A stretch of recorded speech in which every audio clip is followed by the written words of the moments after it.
This week's community moment is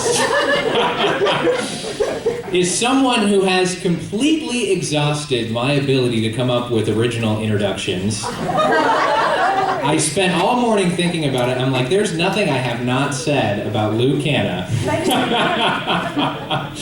Lou Kana's community moment this morning is called Monarch Butterfly Defense Mechanisms. Here he is.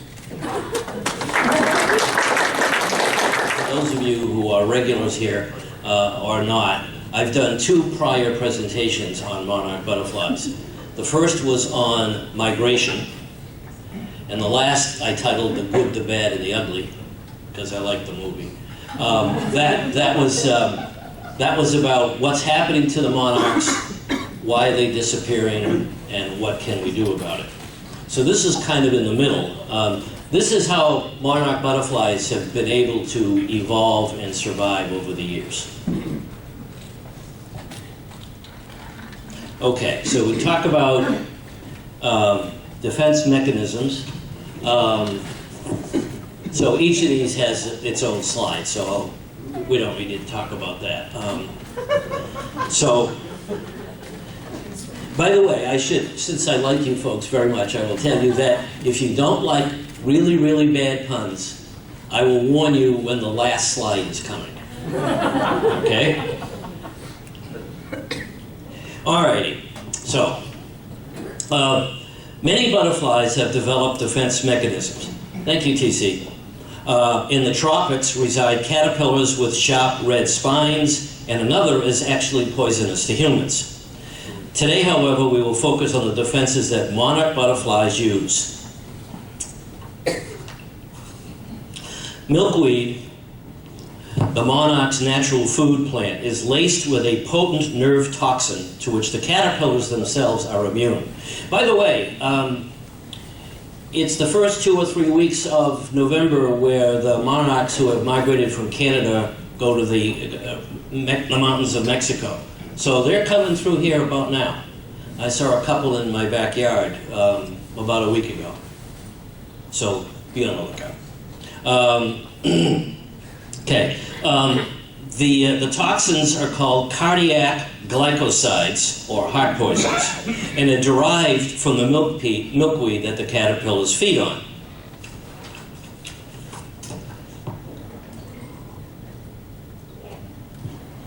Okay.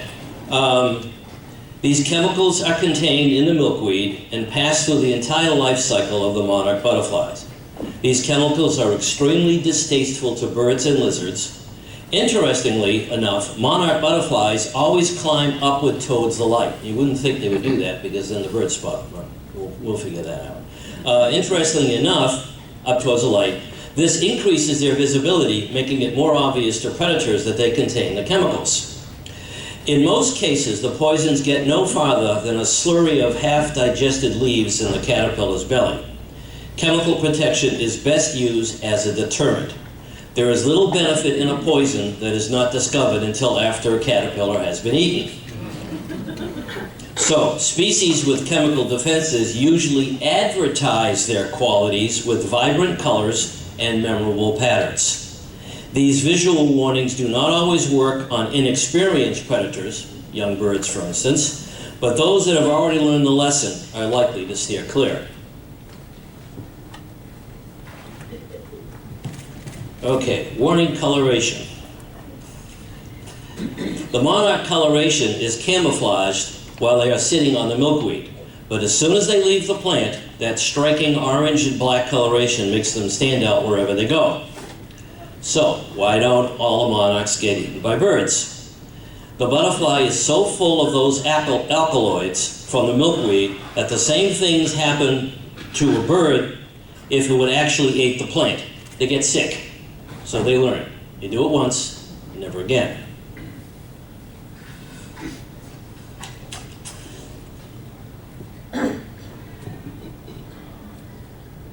Okay. I was on Cape Cod a few years ago, and I was on a guided tour with a docent from the Department of the Interior, and she taught me a lot about monarch butterflies, including a very interesting story. Whoops.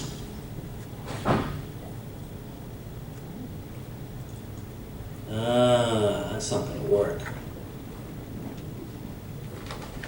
Okay, yeah, apparently the way I'm clicking through this. What I have is an MP3 file that sounds like this. TC does it much better.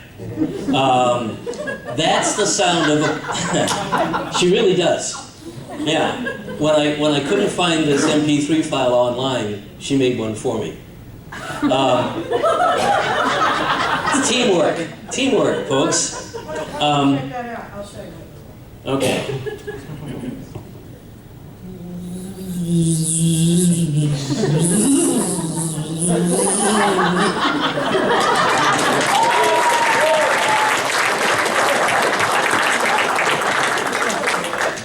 That is the sound of a paper wasp, which is named TC. It's actually one of the worst enemies that the caterpillars have. So, what are we going to do about paper wasps?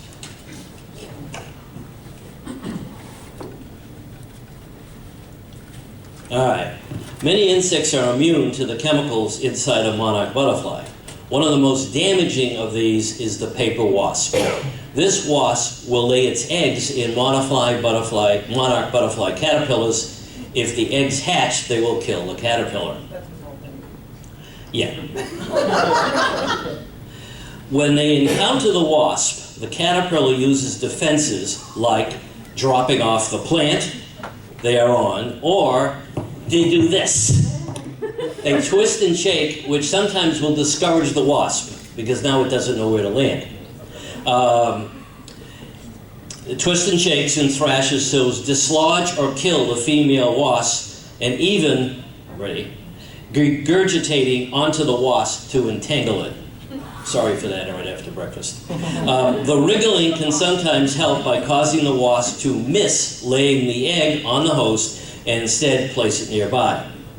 Wriggling of pupae, which is the caterpillar, can cause the wasp to lose its grip on the smooth, hard pupa or get trapped in the silk strands. Some caterpillars even bite the female wasp that approaches it. Some insects secrete poisonous compounds that kill or drive away the parasitoid. Ants that are in a symbiotic relationship with caterpillars, aphids, or scale insects may protect them from attack by wasps.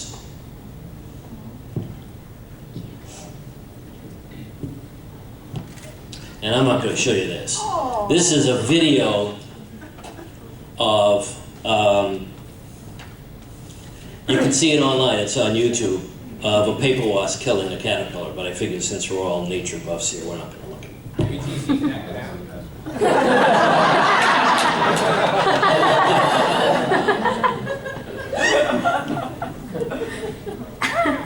it. Okay, so here's a caterpillar. And you note that it has appendages on both ends. These can be waved about when the caterpillar is disturbed. Since these appendages are placed at opposite ends, the enemy cannot always tell head from tail. The caterpillar can also foam at the mouth to regurgitate chemicals.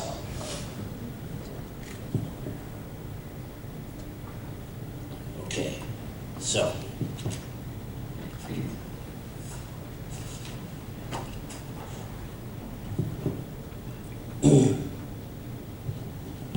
Oh, did I miss one? Yes, I did. Sorry. Yeah, I have notes on this. The bright stripes on the caterpillars warn predators that this is a tasty meal. After it hatches, the caterpillar eats the milkweed's leaves. The plant's toxic glycosides are absorbed into the caterpillar's body and do not hurt it. The toxins will sicken birds, lizards, and mammals, but predators like wasps and spiders are immune to them. Okay, brace yourself.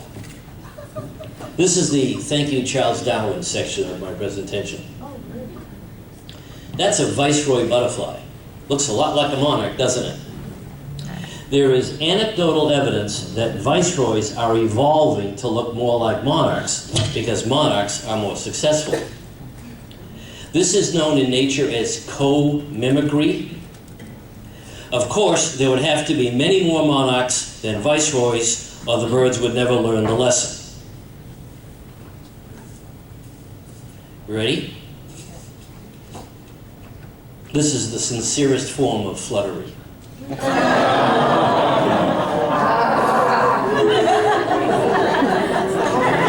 Don't say I didn't warn you. Okay, thank you all.